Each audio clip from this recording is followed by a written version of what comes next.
अस्सलाम वालेकुम। मैथ के सफ़र में आज हम करने जा रहे हैं एक्सरसाइज 1C। क्वेश्चन नंबर है हमारे पास 4, ठीक है, जिसमें वो हमें क्या कहता है, if Q is inversely proportional to P and Q is equal to हमारे पास है 0.25 when P is equal to हमारे पास है 2 है।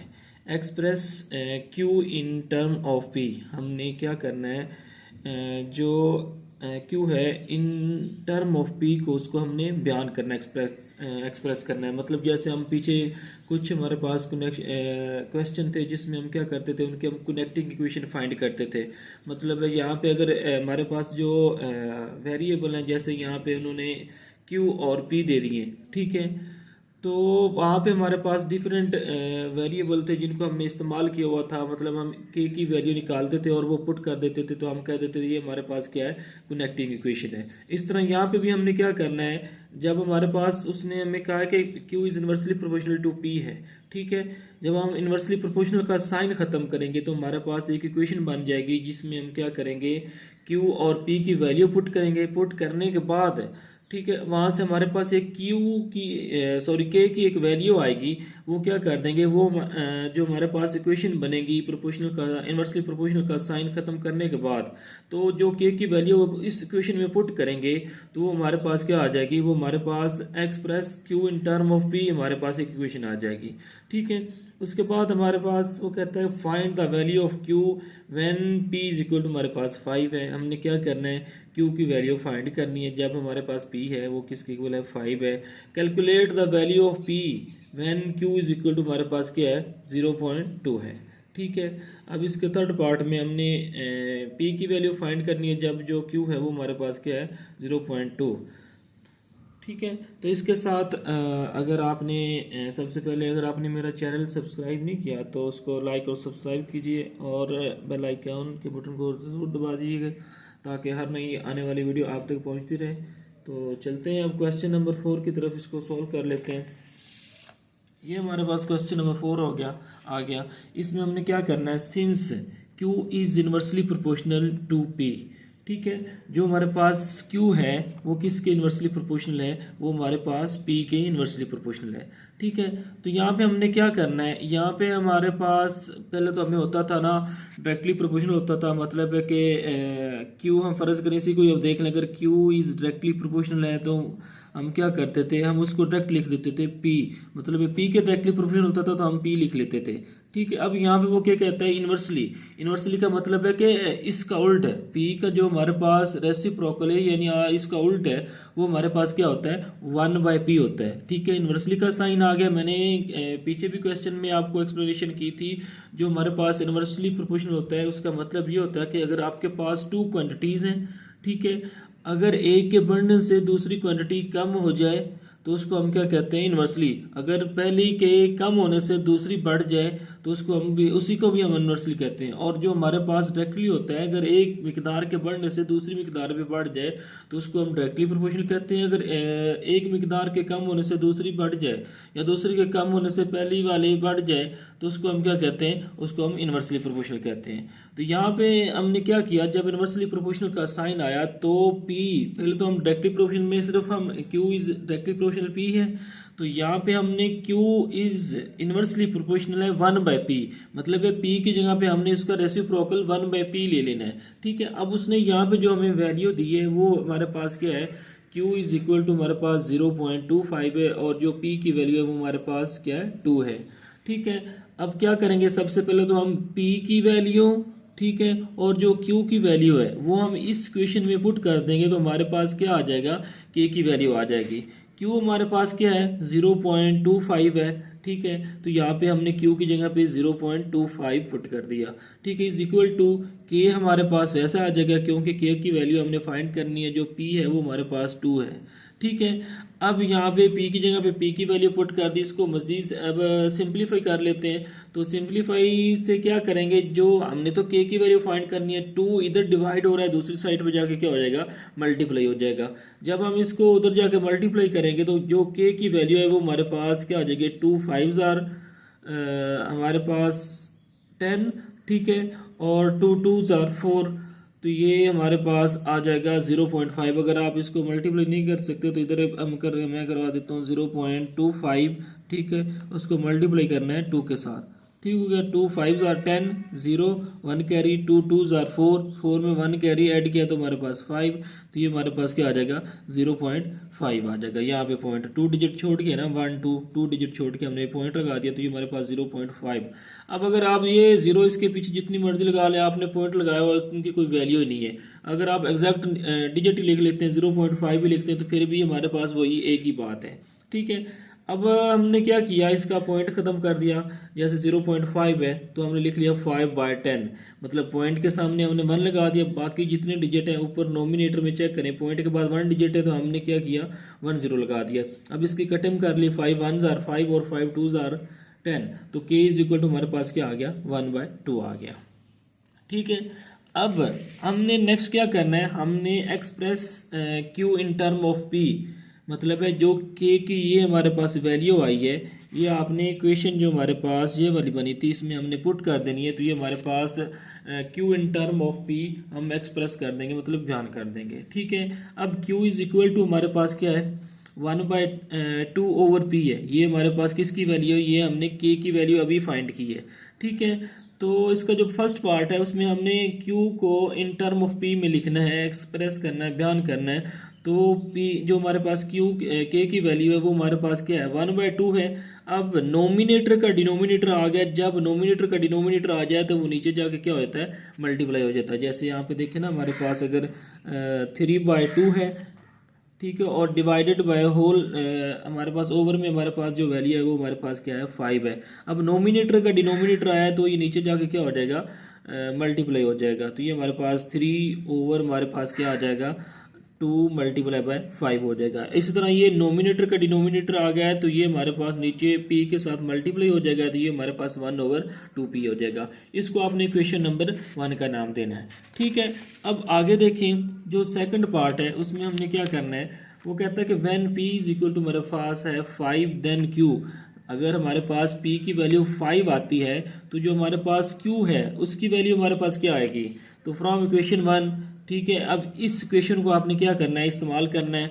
ठीक है, जो हमने पीछे q in term of p equation बनाई है, जो इसका पार्ट नंबर 1 हमने इसको क्या किया बनाया, मतलब कंप्लीट किया है।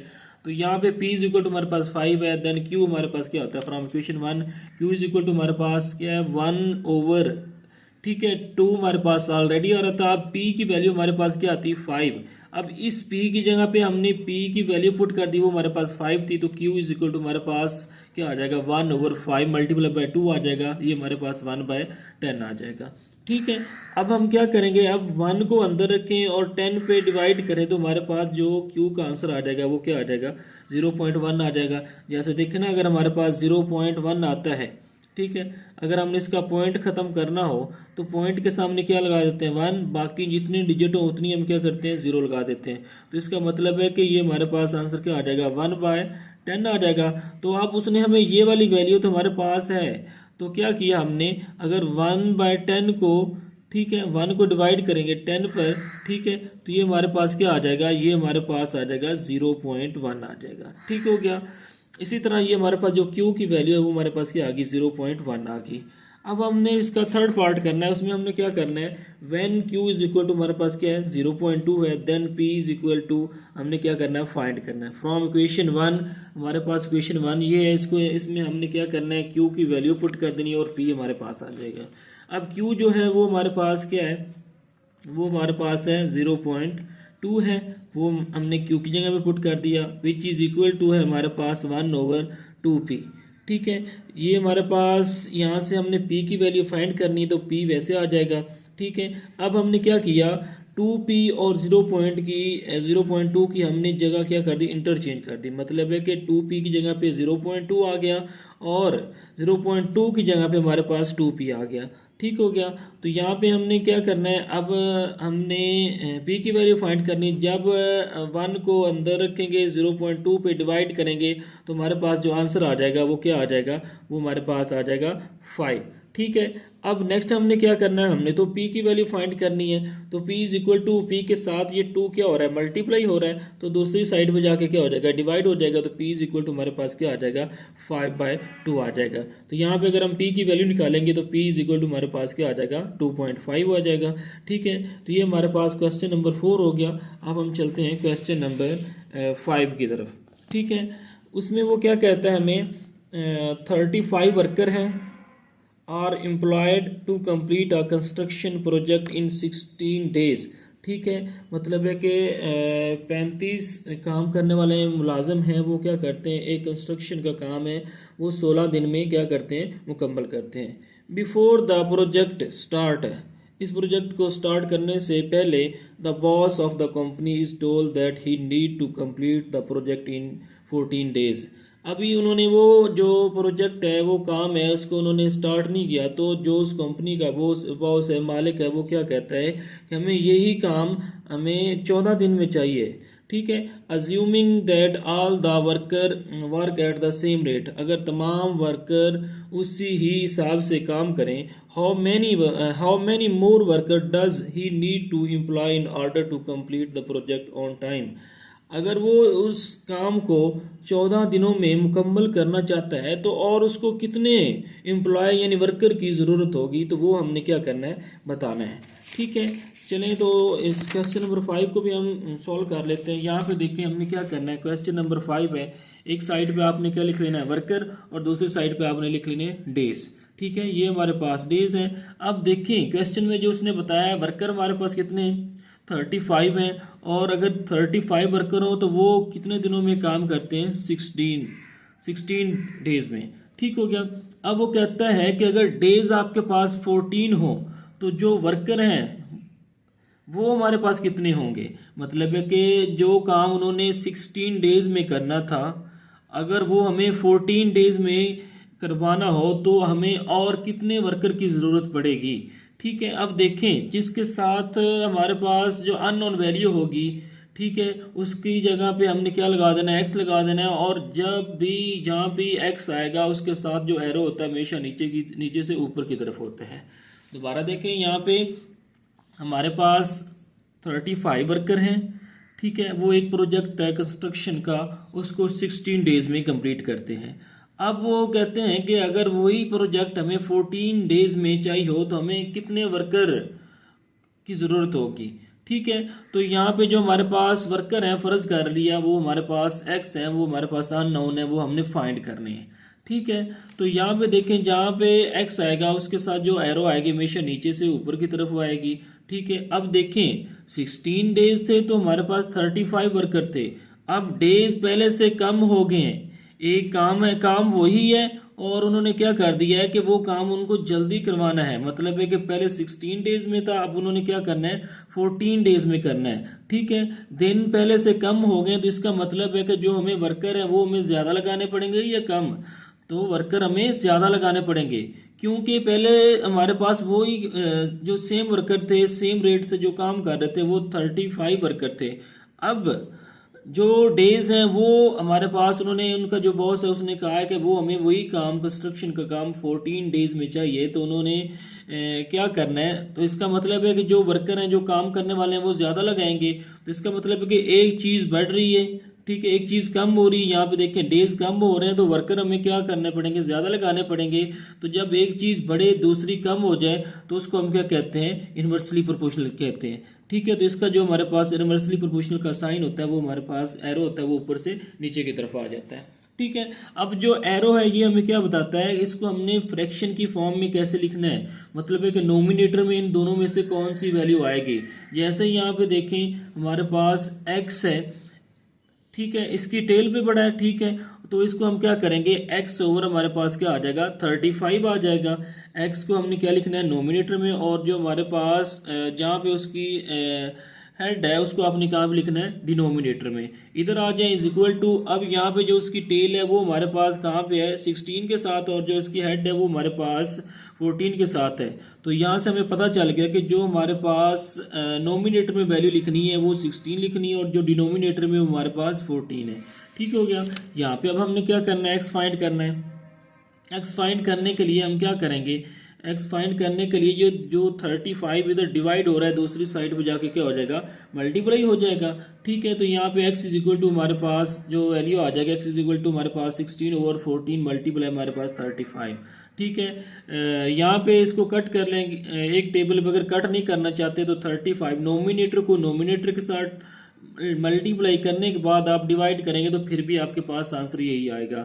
7×2 = 14 पहले कट कर लेते हैं, और 7 और 2 8 हमारे पास क्या होता है 16। 7 और 7 5 हमारे पास क्या होता है 35। तो यहाँ पे x इज इक्वल टू हमारे पास जो नोमिनेटर में वैल्यू आ गई वो हमारे पास 8 × 5 है। तो यहाँ पे x इज इक्वल टू हमारे पास क्या आ जाएगा, x इज इक्वल टू हमारे पास आ जाएगा 40। ठीक है, तो यहाँ पे हमें 40 वर्कर की ज़रूरत पड़ेगी।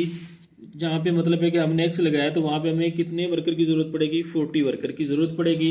मतलब है कि अब आपको पता चल गया है कि पहले 16 डेज थे तो 35 वर्कर थे। अब वही काम है, अब वही काम हमने अगर 14 डेज में काम करना है तो हमें जो वर्कर की जिन वर्कर की ज़रूरत है वो हमारे पास कितने हो, वो हमारे पास 40 वर्कर हो। मतलब है पहले से 5, पहले 35 थे, अब हमारे पास क्या आ रहे हैं 40 आ रहे हैं। तो मतलब है कि 5 मोर वर्कर की हमें ज़रूरत है। ठीक है, एंड पे हमने कुछ एजम्पशन भी बताना है कि कितने मोर वर्कर की ज़रूरत है।